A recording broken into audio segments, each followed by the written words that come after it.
हरियाणा की मनोहर सरकार के 9 सालों के कार्यकाल पर पूर्व सीएम और विपक्ष के नेता भूपेंद्र सिंह हुड्डा ने कड़ा हमला बोला है। भाजपा के डबल इंजन की सरकार के दावे पर चोट करते हुए हुड्डा ने कहा है कि हरियाणा को डबल इंजन की नहीं बल्कि नए इंजन की सरकार की ज़रूरत है। उन्होंने कहा कि महंगाई, भ्रष्टाचार, बेरोजगारी, क्राइम और नशे में मौजूदा सरकार ने प्रदेश को नंबर 1 बना दिया है। हुड्डा ने कहा कि 9 वर्षों में केंद्र के जिन 9 बड़े प्रोजेक्ट्स को सरकार अपनी उपलब्धि बता रही है, उनमें से 8 कांग्रेस के समय के हैं। भाजपा के कार्यकाल में केवल रेवाड़ी को ही नया एम्स मिला है, लेकिन उसमें भी अब तक काम शुरू नहीं हो पाया है। हुड्डा चंडीगढ़ स्थित अपने सरकारी आवास पर मीडिया के साथ बातचीत कर रहे थे। इस प्रेस कॉन्फ्रेंस में पूर्व स्पीकर कुलदीप शर्मा और अशोक अरोड़ा के अलावा मुलाना विधायक वरुण चौधरी और हुड्डा के पूर्व राजनीतिक सलाहकार प्रोफेसर वीरेंद्र सिंह भी मौजूद थे।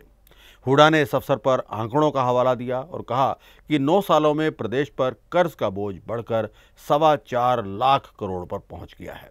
उन्होंने कहा कि कर्ज पूर्व की सरकारों ने भी लिया था, लेकिन मौजूदा सरकार ने कर्जा तो लिया है, लेकिन प्रदेश में विकास नहीं हुआ है। उन्होंने कहा कि कांग्रेस के समय में मेडिकल कॉलेज, यूनिवर्सिटी, आईएमटी, बिजली plant, metro line, railway line सहित हर क्षेत्र में विकास हुआ और केंद्र के कई बड़े प्रोजेक्ट्स प्रदेश में आए।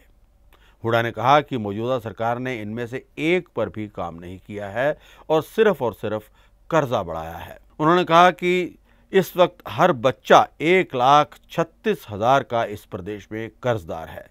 पंजाब से भी बदहाल वित्तीय स्थिति उन्होंने कहा कि हरियाणा की हो चुकी है। पूर्व सीएम ने कहा कि भाजपा सरकार में रोजगार खत्म हुए हैं। वादा तो हर साल 2 लाख युवाओं को रोजगार देने का था, लेकिन रोजगार नहीं मिला है। स्थिति ये है कि 2 लाख से अधिक स्वीकृत पद खाली पड़े हुए हैं। हरियाणा लोक सेवा आयोग और हरियाणा कर्मचारी चयन आयोग की भर्तियों में भी उन्होंने धांधली की बात कही। उन्होंने कहा कि अधिकांश पेपर लीक होते हैं। प्रदेश में पेपर लीक माफिया सक्रिय हो चुका है और उसे सरकार का संरक्षण मिला हुआ है। उन्होंने कहा कि पेपर लीक का ही नतीजा है कि मूल रूप से हरियाणा के बजाय दूसरे राज्यों के बच्चों का यहाँ चयन हो रहा है। हुड्डा ने कहा कि अब तक 30 से अधिक पेपर लीक हो चुके हैं। पेपर लीक को बड़ा षड्यंत्र बताते हुए पूर्व सीएम ने कहा कि सवाल रिपीट किए जाते हैं और भर्ती करने वालों को पहले ही बता दिए जाते हैं। राज्य में खर्चा पर्चा की सरकार चल रही है। सीएम ने कहा कि कौशल रोजगार निगम के नाम पर भी युवाओं के भविष्य के साथ खिलवाड़ किया जा रहा है। हुड्डा ने कहा कि कांग्रेस के समय में बेरोजगारी की दर सिर्फ 2.8% थी, जो अब बढ़कर 9% हो गई है। यानी कि प्रदेश में 9 सालों में बेरोजगारी 3 गुना ज्यादा बढ़ गई है। कुछ दिन पहले 26 तारीख की बात है, 26 तारीख को इस सरकार ने 9 साल की अपनी उपलब्धि बताई थी। तो क्या इनकी उपलब्धि है ये मैं बताना चाहता हूँ। 9 साल में क्या किया इन्होंने, बाकी मैं बाद में करूँगा, शुरू में कहता हूँ। 9 साल में प्रदेश बेरोजगारी में नंबर 1 हो गया, महंगाई में नंबर 1 है, भ्रष्टाचार, घोटाले और लूट खसोट में नंबर 1 है, अपराध में नंबर 1 है,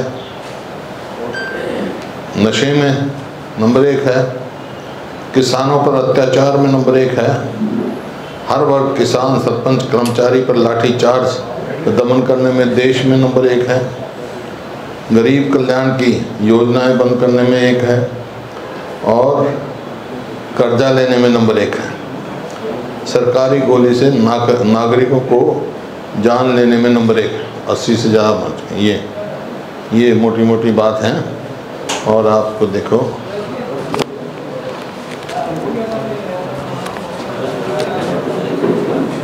जैसे ये 9 साल की जो है कहानी नाकामी और निराशा की कहानी है। टूटे हुए सपनों की अधूरी आशंकाओं के झूठे वायदे की और लुभावनी जुमलेबाजी की कहानी है। आत्मीयता और मानवीय संवेदनहीनता हरियाणा की आज तक की सभी सरकारों से कम है। लोक संवाद नहीं, अहंकार, अभद्रता, अशिष्टता, ये सबसे महंगी सरकार है। जैसे मैंने कहा ना, चर्चा किया कि युवाओं का रोज़गार ख़त्म किया इन्होंने। अनएम्प्लॉयमेंट में पूरे देश में ये नंबर 1 हो गया। जैसे हमारे समय में बेरोज़गारी 2.8% थी और इनके समय में 9% पहुंच गई, यानी प्रदेश में बेरोज़गारी 3 गुना ज़्यादा बढ़ गई। और बेरोज़गारी जो है वो अपराध को जन्म देती है और जो है प्रदेश को पीछे है हाँ, नशा अपराध को देती है, नशाखोरी को देती है, मतलब आने वाली पीढ़ी को बिगाड़ देती है ये बेरोज़गारी। लोग देश छोड़ के जा रहे हैं। वो डिटेल कहोगे तो बेरोज़गारी की सारी मैं आपको दे दूँगा।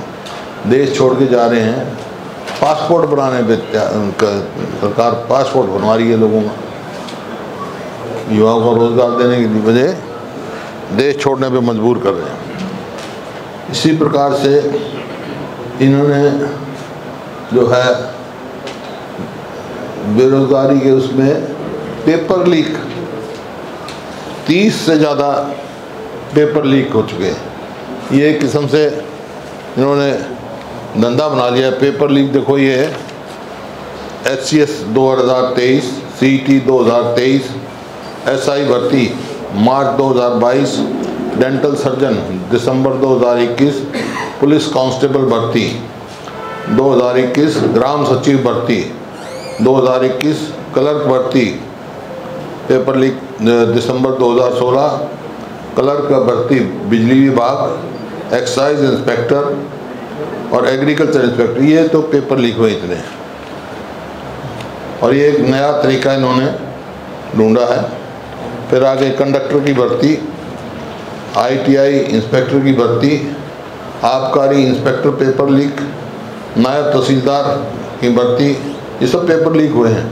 PTI भर्ती, HTET पेपर लीक, केंद्रीय विद्यालय संगठन प्राइमरी टीचर पेपर लीक हुआ, असिस्टेंट प्रोफेसर कॉलेज पेपर भर्ती का घोटाला, B फार्मेसी इत्यादि इत्यादि।